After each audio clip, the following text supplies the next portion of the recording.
summer before my sophomore year of high school, I went on my first missions trip ever with my church's youth group.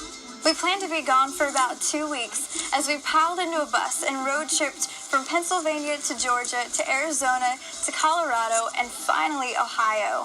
Our longest stop was in Arizona, where we stayed on an Indian reservation and did vacation Bible school for some of the kids.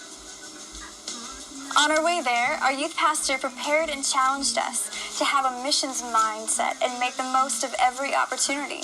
When we reached the reservation, each one of us was so hardcore about serving whoever we met and reaching out to those who seemed distant. Every conversation and action was carried out with this missions mindset, as none of us wanted to leave until lives were changed by Christ. I remember thinking, this is amazing. I want to live like this all the time. And then it hit me. Why don't I? You know, missions is something that we're all called to do every day, all the time. And while missions trips are amazing and can be an incredible experience, sometimes I think they give like this false impression that ministry is something that you block out a week, hop on a plane, and go somewhere else to do. And while that certainly is one way to serve, it's only one way. I felt deeply convicted after that summer mission trip.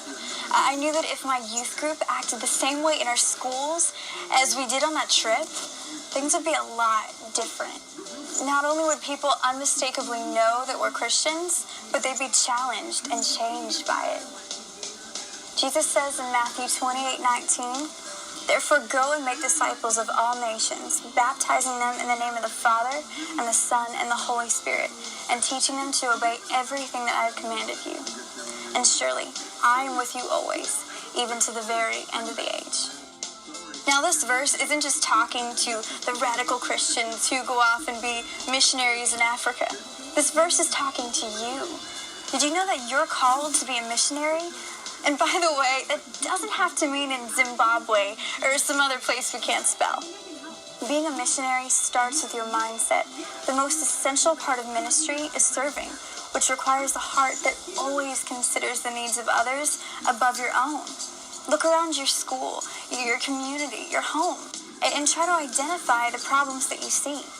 Every problem has an underlying need, and every need has a way to help. Brush off any feeling that screams, "You're too young to do anything," or "This is too big to fix," and pray about ways to help. Helping may simply look like visiting an elderly neighbor who may be lonely, maybe reaching out to someone who needs a friend at school, or praying for the hurting people around you and around the world. I could go on and on with all the different ideas and ways to help people. But you know what the bottom line is? To be a missionary, you have to be different. You have to be willing to do whatever it takes to reach people, serve them, and show them the love of Christ through your everyday life. Your life is a mission. It's time for an adventure.